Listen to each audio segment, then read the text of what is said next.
Welcome to Sri Chakra news బులెటిన్ల ముందుగా headlines. బాలయ్యకు పొట్టేళ్ల తలలతో దండ.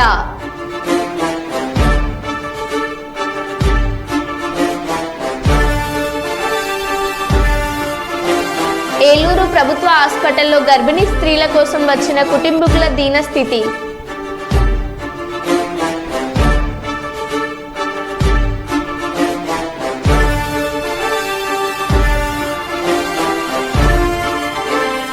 కుప్పం నియోజకవర్గం ప్రజలకు ధన్యవాదాలు తెలిపిన టీడీపీ జిల్లా ఆర్గనైజింగ్ సెక్రటరీ చంద్రకళ.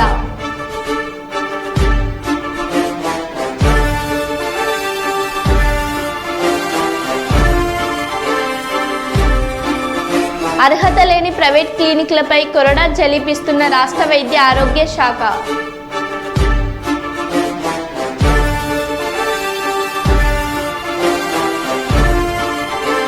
సుందిళ్ల బ్యారేజీని సందర్శించిన మంత్రి ఉత్తమ్ కుమార్ రెడ్డి.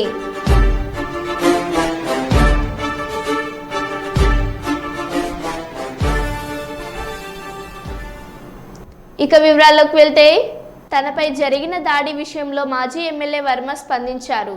టీడీపీ నుంచి వెళ్లిపోయిన 25 మంది వ్యక్తులు ఈ దాడికి పాల్పడ్డారని చెప్పారు. జనసేనకు ఈ దాడికి సంబంధం లేదని స్పష్టం చేశారు. సీసాలతో ఇటుకలతో తన కారుపై దాడికి తెగబడ్డారని అన్నారు. గతంలో సాయిధరం తేజ్ పై కూడా ఇదే తరహాలో దాడి చేశారని చెప్పారు. వైసీపీ నేతలు ప్రోద్బలంతో ఈ దాడులు జరుగుతున్నాయని ఆరోపించారు. తామేమీ చేతులు కట్టుకు ఉండబోమన్నారు. పవన్ కళ్యాణ్ గారు లాంటి సభ్యత పద్ధతి ఉన్న మనిషి దగ్గర ఎలక్షన్ చేసినందుకు గర్వంగా ఉన్నాం. ఆయన దగ్గర నుంచి కానీ 2009 జనసేన పార్టీ దగ్గర నుంచి కానీ మాకు ఏ విధమైన ఇబ్బందులు లేవు. మేము ఎప్పుడు కూడా కలిసికట్టుగా ఒకే కుటుంబంలాగా మొన్న ఎలక్షన్ చేసాం, అటు పనిచేసాం. ఏదైతే తెలుగుదేశం పార్టీ నుంచి 5 నెలలు 6 నెలల ముందు వెళ్ళిన 20-25 మంది జనం ఉన్నారో వారిని స్థానిక ఎంపీ వైసీపీ పార్టీ అని చెప్పి పార్టీలో జాయిన్ చేసుకుని ఉండడం జరిగింది. వాళ్లే ఈ దాడి చేశారు మణిపూర్లో. చేత చాలా అవుతుంటాయి, మేము ఫేస్ చేయగలం. మాకు చేతగా కాదు, చేతగాని దద్దంలో కాదు. మేము ఈ దాడి ప్రత్యక్షంగా పోలీసులు ఉన్న చోట జరిగింది, పోలీసులు ఉన్నప్పుడు జరిగింది. మేము ఒక ఆయన్ని సర్పంచ్ గారిని కలవడానికి వెళ్ళాం. ఎలక్షన్లో రకరకాలుగా చేశాం. మేము పబ్లిక్గా చేసిన వాళ్ళు ఉన్నారు, చాటుని చేసిన వాళ్ళు ఉన్నారు, వెనకుండి మాకు హెల్ప్ చేసిన వాళ్ళు ఉన్నారు. ఇవన్నీ మేము చెప్పం కదా, ఊరందరికీ చెప్పాలని పని నాకు లేదు కదా. నాకు ఆయన బాధ్యత చెప్పారు ఎలక్షన్, ఆ బాధ్యత నేను నెరవేర్చాను. అంచేత వాళ్ళు దాడి చేశారు, చాలా దారుణంగా దాడి చేశారు. అందులో మా కారులో మండల పార్టీ ప్రెసిడెంట్ గారు ఉన్నారు, ఎక్స్ జెడ్పీటీసీ ప్రసాద్ గారు ఉన్నారు, ఇంకో ఎక్స్ జెడ్పీటీసీ బర్లప్పారావు ఉన్నారు, ఇంకో ఆయన ఎక్స్ ప్రెసిడెంట్ నాగు ఉన్నారు, ఇంకో ఆయన పార్టీ ప్రెసిడెంట్ శివ ఉన్నాడు. ఎంతమంది ఉండగా సడన్గా సీసాలు, ఇటుక బెడ్లు, ఇది మండలంలో ఒక ప్రాక్టీస్ అయిపోయింది. ఇది వరకు సాయి ధర్మతేజ్ గారి మీద కూడా ఇదే దాడి చేశారు. ఆ దాడి చేసినప్పుడు సరైన చర్యలు పోలీస్ యంత్రాంగం తీసుకోలేదు. ఆఖరికి వాళ్ళు వెళ్ళిపోయాక దాడి జరిగిందన్నారు తప్పితే, వాళ్ళు ఉండగా దాడి జరిగి దెబ్బలు తగిలితే వాళ్ళు వెళ్ళిపోయాక దాడి జరిగిందన్నారు. సరే, ఇదంతా కాంట్రవర్సీ ఎందుకని మేము మాట్లాడుకుంటున్నాం. ఇది నన్ను చంపడానికి కుట్ర జరిగింది. అంటే నాకు కూడా కార్యకర్తలు కూడా 150 మంది కూడా ఉన్నారు కాబట్టి ఇవన్నీ సీసం బెంకులు, ఒళ్ళంతా కారులో ఇటుక బెడ్లు, 2-3 గాయాలు, ఇవన్నీ జరిగినాయి. సరే చూద్దాం ఏమవుతాం. ఇవన్నీ ఇటువంటి పిరికి బంద చర్యలకు భయపడేది ఏముండదు. వర్మ ఎప్పుడు కూడా 22 ఏళ్ళ నుంచి ఉన్నాడు, ఎప్పుడు కూడా ఇటువంటి వ్యవహారం జరగలేదు. ఈ సంస్కృతి పిఠాపురంలో ఇప్పుడే వచ్చింది. ఇప్పటి వరకు పిఠాపురంలో ఇటువంటి సంస్కృతి లేదు. జాతి చట్టం ఉంది కదా.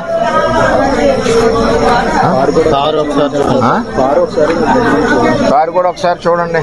ఆ కారును కూడా నేను రిపేర్ చేయించిన ఆ కారుని సెంటర్లోనే ఉంచేస్తా. పోలీసు సరైన నిర్ణయం తీసుకునే వరకు ఆ కారు ఈవేళ ఇక్కడ గెస్ట్ హౌస్ దగ్గర ఉంది.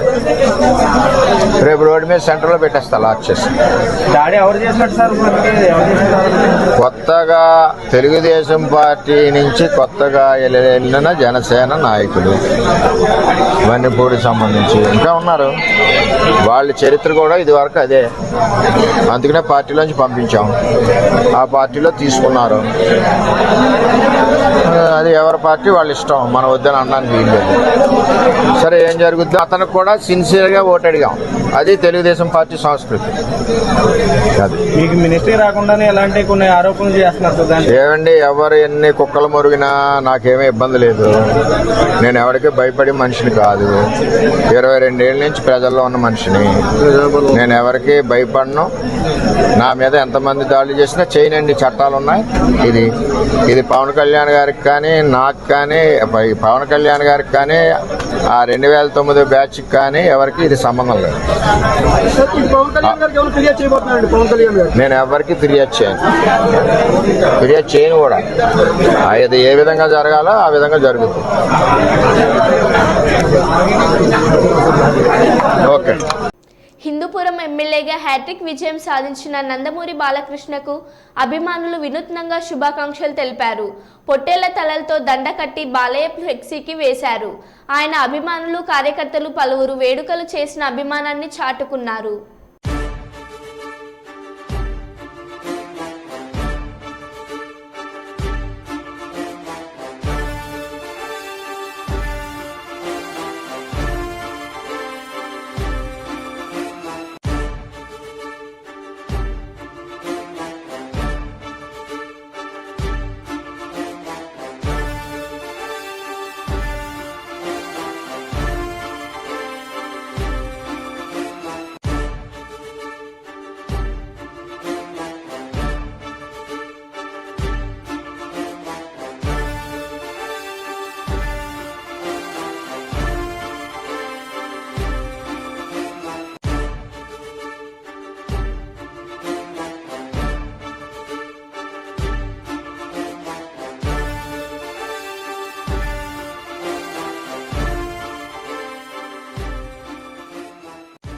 ఈ జీవితంలో భారత మాతకు సేవ చేయడమే నా లక్ష్యం.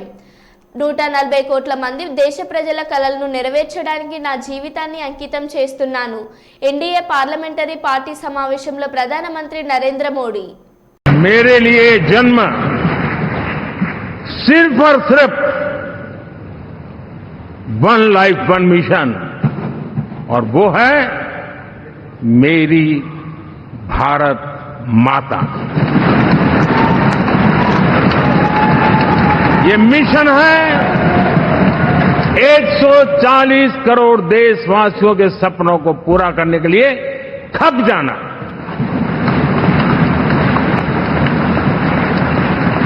ये मिशन है 140 करोड़ देशवासियों को 1000 साल की मुसीबतों से जो गुजरी हुई पीढ़ी दर पीढ़ी है उसे मुक्ति दिला करके सम्मान के साथ विश्व में मेरा हर देशवासी दुनिया उसे देखे तो उसका मन कर जाए काश ये हिंदुस्तान का है, अरे नजर मिल जाए तो अच्छा होगा. ये मैं स्थिति पैदा करना है.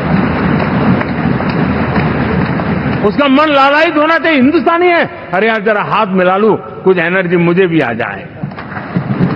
मैं देश को इस ऊंचाई पे ले जाना चाहता हूं.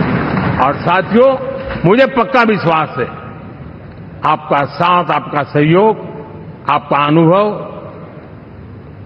बहुत बड़े परिणामों की संभावनाएं लेकर के आया है. लोकसभा का ये गठन उन सभी आकांक्षाओं को पूरा करेगा.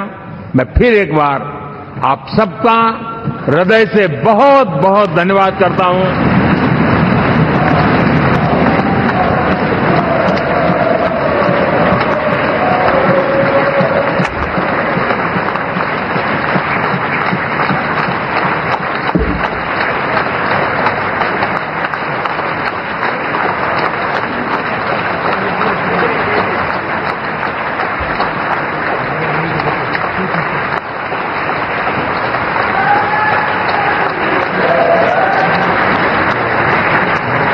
ఏలూరు ప్రభుత్వ హాస్పిటల్లో గర్భిణీ స్త్రీల కోసం వచ్చిన కుటుంబీకుల దీనస్థితి.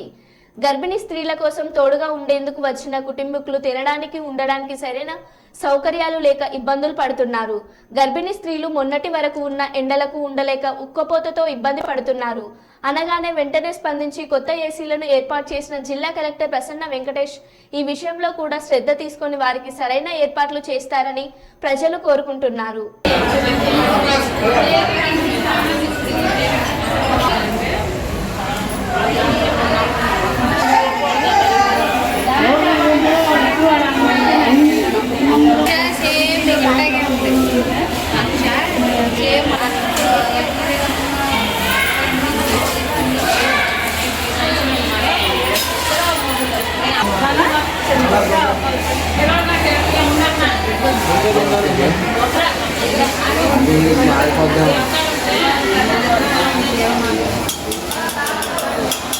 ఎస్వి యూనివర్సిటీ వీసీ శ్రీకాంత్ రెడ్డిపై టీడీపీ కార్యకర్తల దాడి.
మేము గౌరవంగా అడుగుతున్నాం సార్. రావద్దు సార్.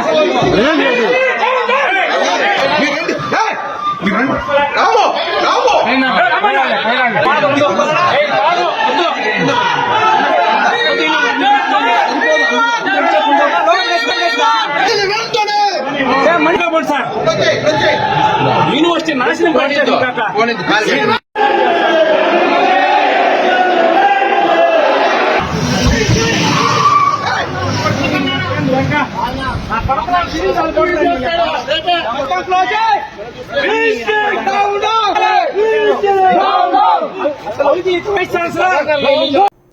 పిఠాపురంలో వర్మపై జనసేన నాయకులు జన సైనికులు దాడి. గొల్లప్రోలు మండలం వన్నెపూడి గ్రామంలో ఘటన. ఈ దాడిలో పూర్తిగా ధ్వంసమైన వర్మ కార్.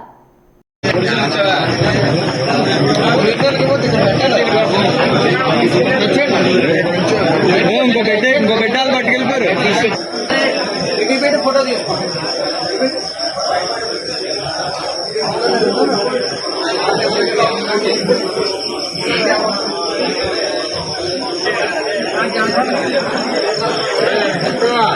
చెప్పాను.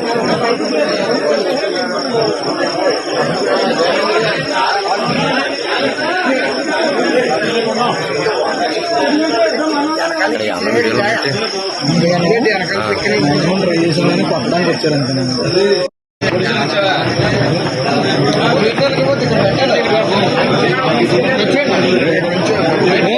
ఇంకో గడ్డాలు పట్టుకెళ్ళిపోయారు. ఫోటో తీసుకో.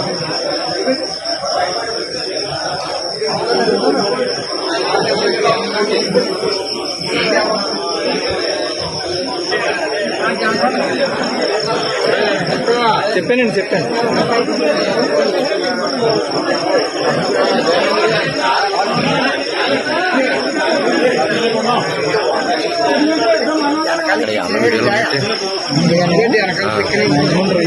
కొట్టడానికి వచ్చారంటున్నాను. మహర్షి పాఠశాల యాజమాన్యంపై క్రిమినల్ కేసు నమోదు చేయాలి. ఎలాంటి అనుమతులు లేకుండా పాఠశాల లోపల పుస్తకాలు, నోట్బుక్స్ టై బెల్ట్ సామాగ్రి అవుతున్న వారిపై కఠిన చర్యలు తీసుకోవాలి. ఎస్ఎఫ్ఐ, ఏఐఎస్ఎఫ్, పీడీఎస్యు, విజేఎస్ విద్యార్థి సంఘాల ఆధ్వర్యంలో మహర్షి స్కూల్ ఆవరణలో ధర్నా. యాజమాన్యానికి విద్యార్థి సంఘాల నేతలకు తీవ్ర వాగ్వాదం. సంఘటన స్థలానికి చేరుకున్న పోలీసులు మరియు విద్యాశాఖ అధికారులు. విచారణ చేపట్టిన అధికారులు ఖచ్చితంగా చర్యలు తీసుకుంటామని, పుస్తకాలను సీజ్ చేస్తామని హామీ ఇచ్చారు. ఎలాంటి అనుమతులు లేకుండా పుస్తకాలు అమ్మడమే కాకుండా విద్యార్థి సంఘాల నేతలపై దురుసుగా రౌడీయిజం ప్రదర్శించిన మహర్షి యాజమాన్యం.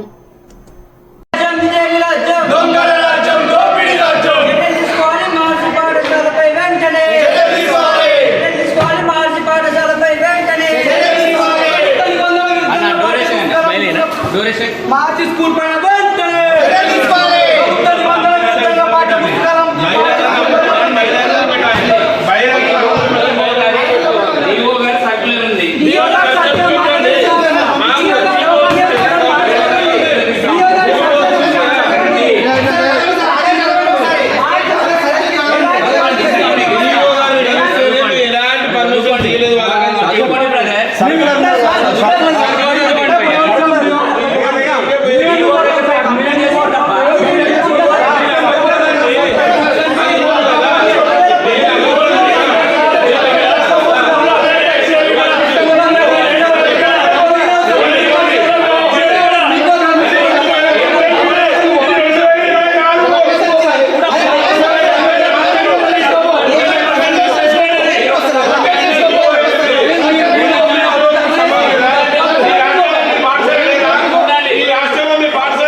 మీరు మాస్తున్నారు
ఆయన గవర్నమెంట్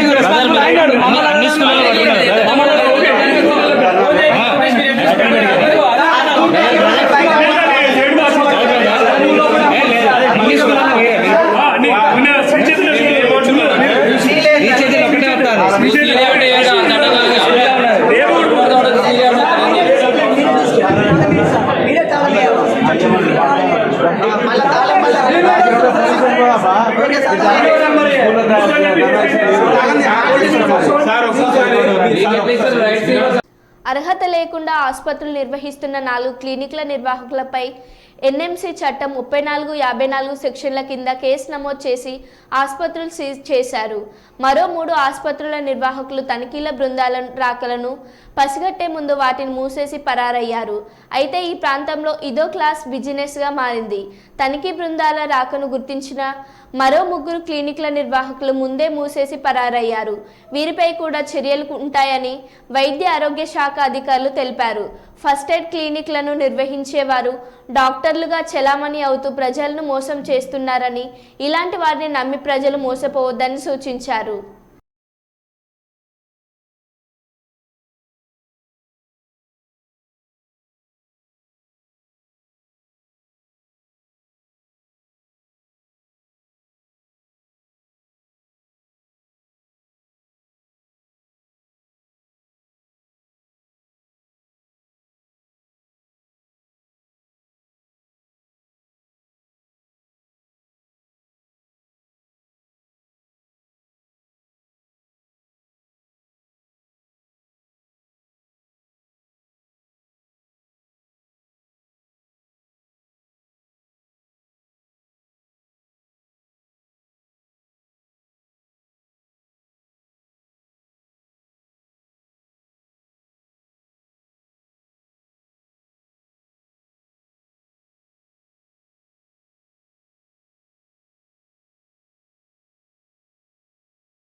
మరో బులెటిన్లో మళ్ళీ కలుద్దాం. Stay tune.